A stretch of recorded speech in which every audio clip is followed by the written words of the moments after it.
Martin Bormann was Hitler's shadow, the man who controlled access to the Führer, the man who turned bureaucratic power into absolute control. As head of the Party Chancellery and Hitler's private secretary, he wielded influence that rivaled Himmler and Göring. He was present in the Führerbunker during Hitler's final hours, witnessed the dictator's suicide, and then vanished into the chaos of collapsing Berlin. For decades, the world debated whether he had died or escaped. But while historians argued over Bormann's fate, his wife and 10 children faced a different story, one of survival in the ruins of the regime their father had helped build. April 1945. The Reich was dying. Allied bombers pounded Germany while Soviet and American armies closed in. At Obersalzberg, Hitler's mountain retreat, the end was approaching. On April 25, 1945, after an Allied air raid, Gerda Bormann gathered her children and fled south toward Italy with 8 of her 10 children, away from the advancing Red Army that would show no mercy to Nazi families. The children ranged in age from 15 to less than 2 years old. Martin Adolf, the eldest, was away at the Nazi Party Academy in the Tyrolean Alps. The youngest, Volker, was not yet 2 years old. Between them were Ilse, who was known as Eike, Irmgard, Rudolf Gerhard, who was called Helmut, Heinrich Hugo, nicknamed Heine, Eva Ute, the younger Gerda, and Fritz Hartmut. One other child, Ehrengard, had died shortly after birth in 1931. Each child carried a name laden with Nazi significance. Martin Adolf's godfather was Hitler himself. Ilse had been named for Ilse Hess, wife of Rudolf Hess, until Hess flew to Scotland in 1941, after which her name was changed to Eike. Rudolf Gerhard became Helmut after Hess's disgrace. Heinrich Hugo bore the name of Heinrich Himmler, architect of the Holocaust. These children were woven into the very fabric of the Nazi elite, marked from birth as the next generation of leaders. Gerda led them south through collapsing Germany into Italy, making for the village of Wolkenstein in South Tyrol, 20 kilometers northeast of Bolzano. The journey through war-torn territory with 8 children must have been harrowing. They traveled with other fleeing Nazi families, part of a desperate exodus of those who knew what awaited them if they fell into Soviet hands. They carried what they could, abandoning most of their possessions, the material wealth accumulated through Martin Bormann's position of power.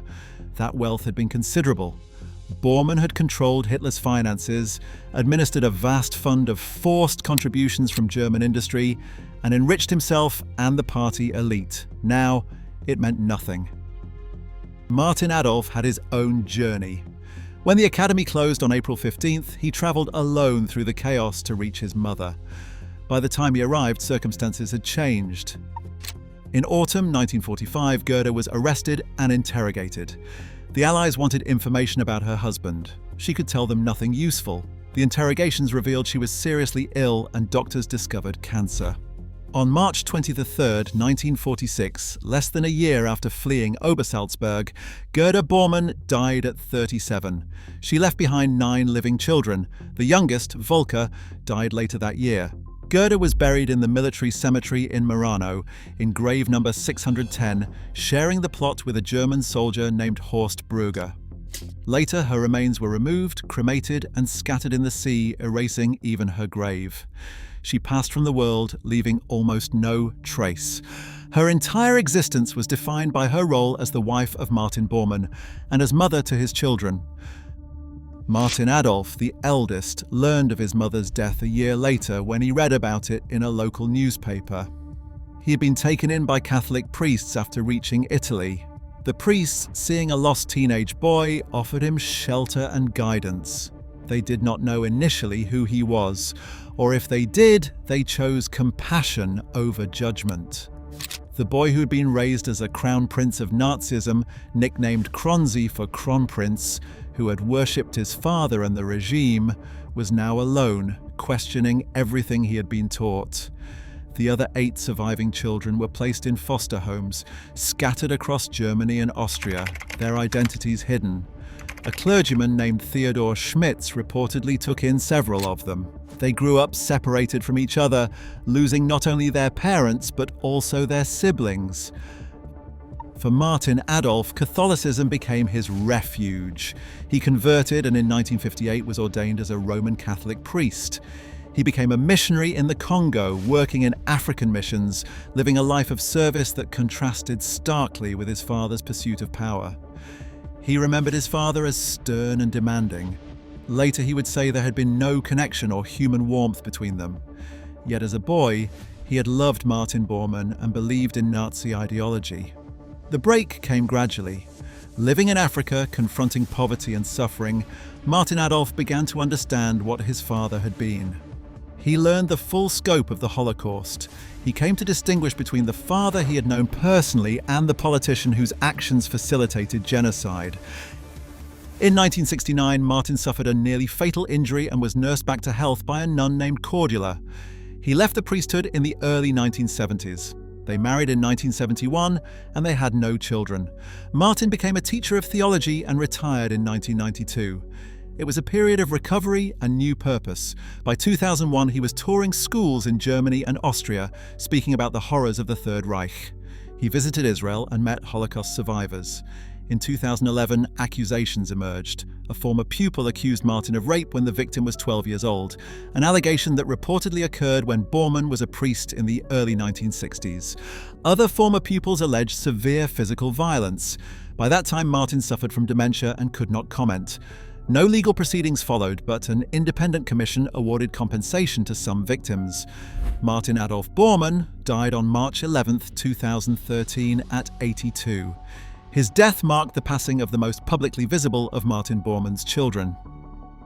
The other Bormann children maintained much lower profiles than their eldest brother. Ilse, renamed Eike after Rudolf Hess's disgrace, died in 1958 at only 26. The circumstances remain unclear, and whether illness, accident, or something darker caused her death is unknown. She had been old enough at war's end to remember everything, old enough to carry clear memories of life at Obersalzberg, old enough to understand what had been lost and why. Born in 1931, she was 14 when the war ended, living through the most formative years of adolescence while watching her family's world collapse. Her early death meant she never had to navigate the full weight of being a Bormann in post-war Germany, never had to explain herself to employers or potential spouses, never had to watch documentaries about her father's crimes or answer questions from co-workers who discovered her identity. The other siblings, Irmgard, Rudolf Gerhard, later known as Helmut after Hess fell from grace, Heinrich Hugo, called Heiner after his godfather Heinrich Himmler, Eva Uta, the younger Gerda, and Fritz Hartmut all survived into adulthood, but details remain frustratingly scarce. They did not give interviews to journalists, did not write memoirs exploring their impossible inheritance, and did not seek public attention of any kind. They married, possibly had children of their own, worked ordinary jobs in offices, shops and schools, and aged without drawing attention to their parentage.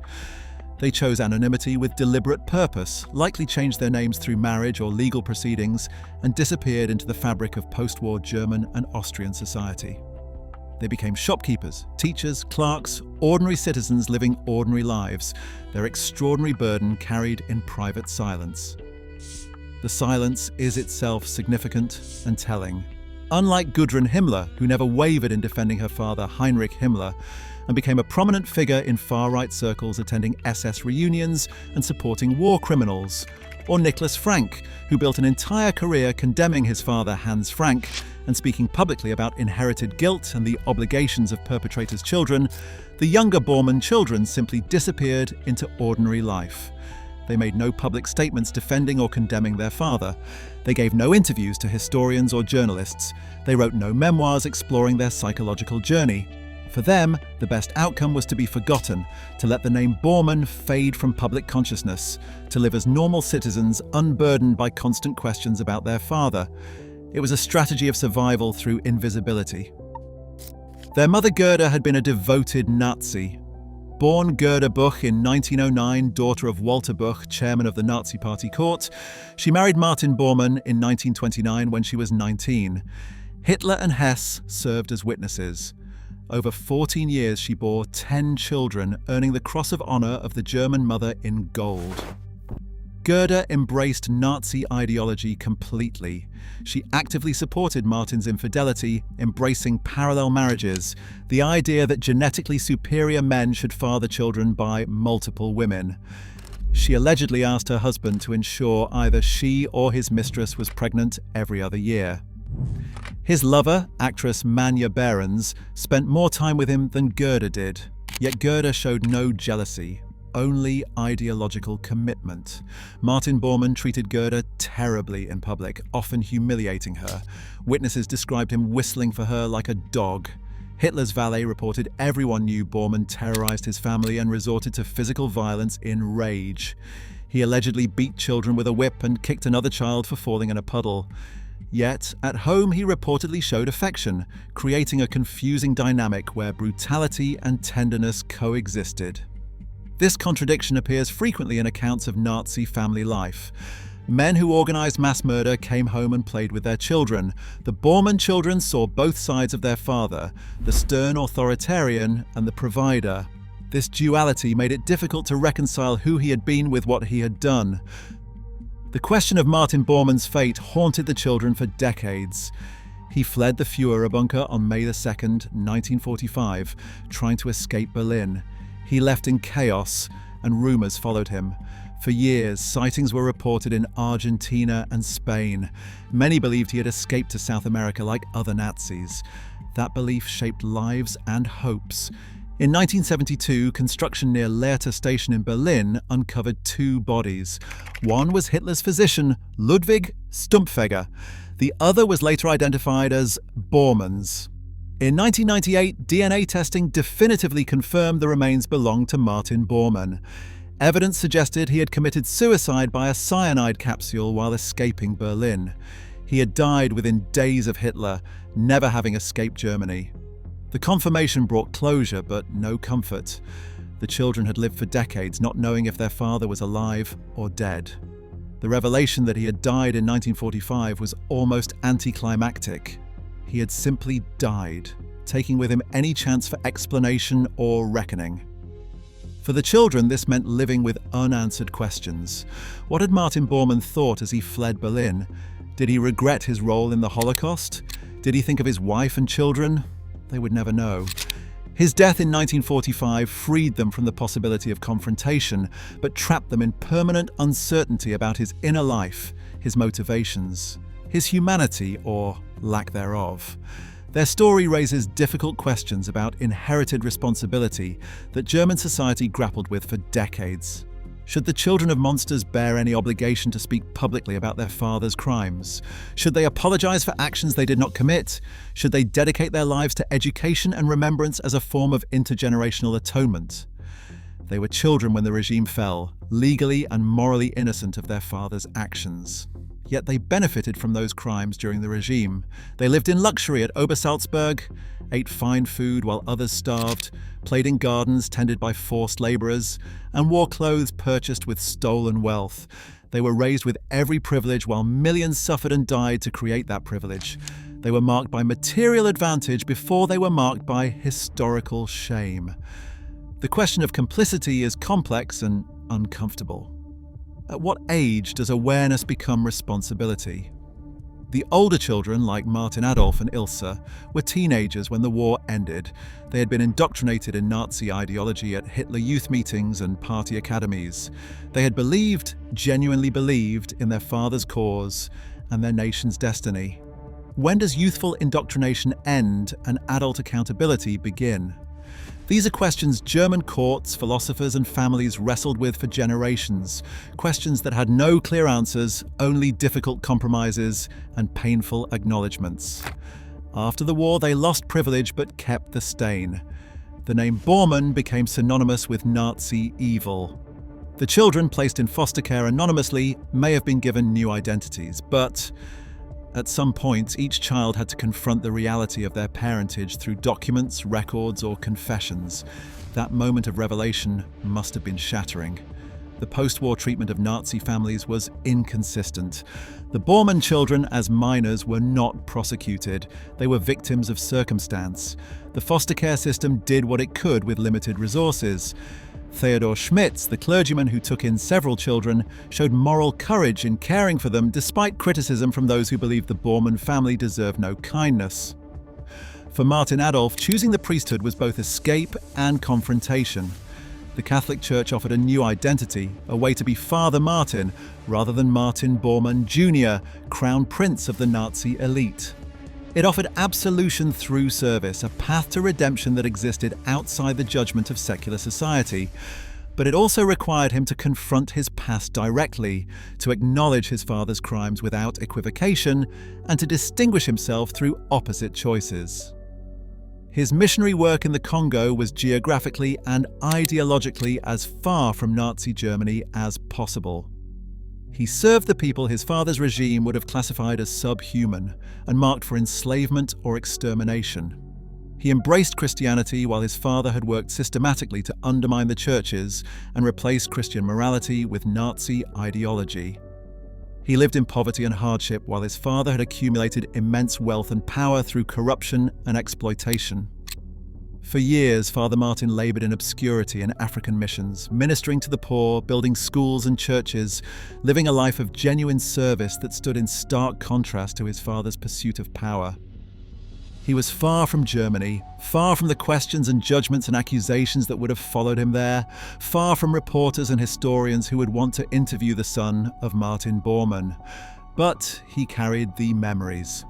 He remembered his father as stern and demanding, someone who expected absolute obedience and perfection, someone who showed little warmth or affection even to his own children. Later in life, Martin would tell interviewers that there had been no connection or human warmth between him and his father, that their relationship had been cold and authoritarian rather than loving. Yet, as a boy, he had loved Martin Bormann, despite the sternness, had aspired to follow in his footsteps, and had believed completely in the Nazi ideology his parents embraced and promoted.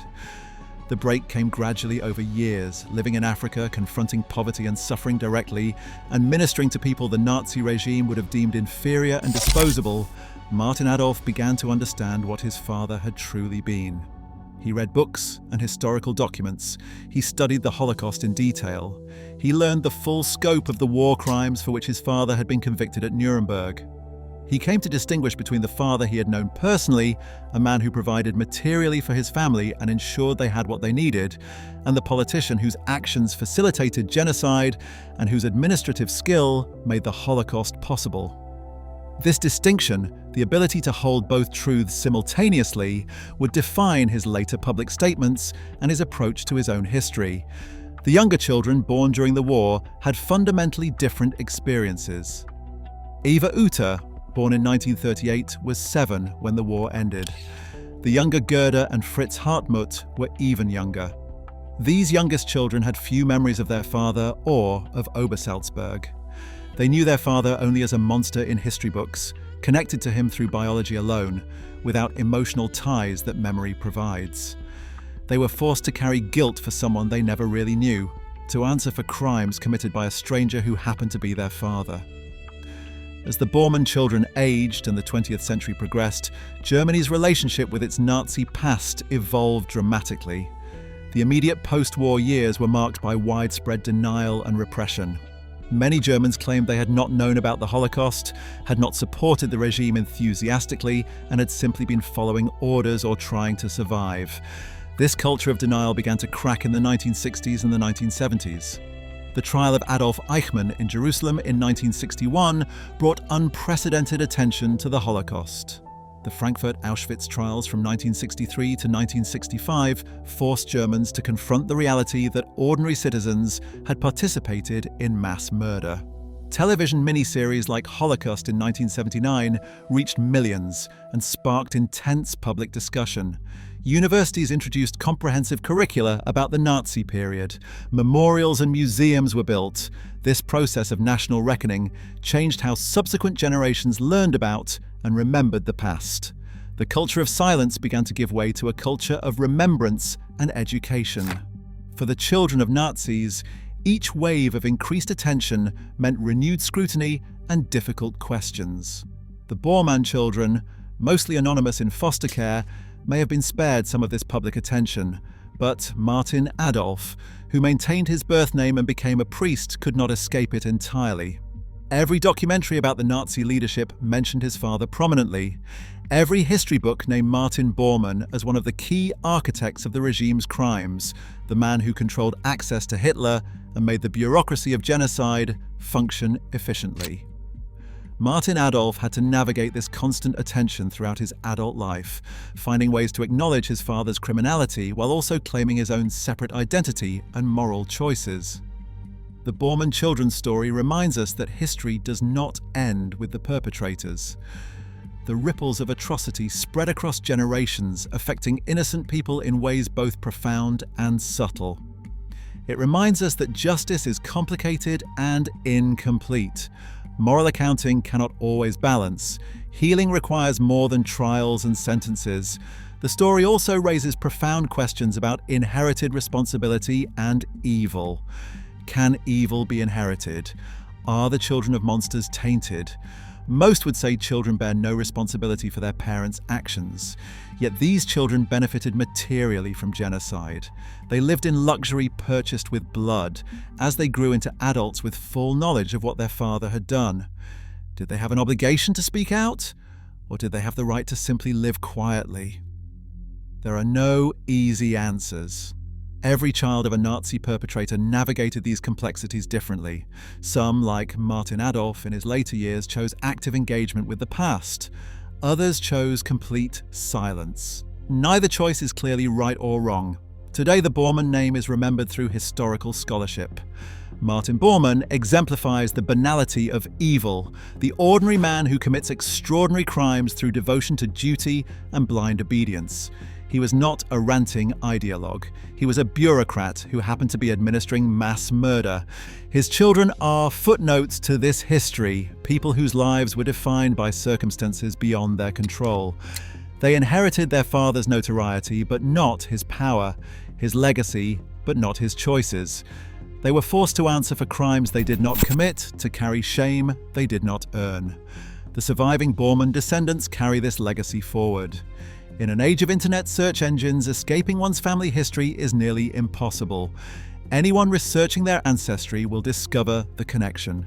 The question for each generation becomes what to do with that knowledge, how to move forward while acknowledging the past. Martin Bormann's legacy is one of bureaucratic evil, of power wielded without conscience. His children's legacy is one of survival, silence, and scattered attempts at redemption. They lived through the consequences of his choices, bore the weight of his crimes, and tried to build lives in the shadow of history. They remind us that every perpetrator is also someone's parent, that evil ripples through families and generations, and that the work of reckoning with the past is never truly finished.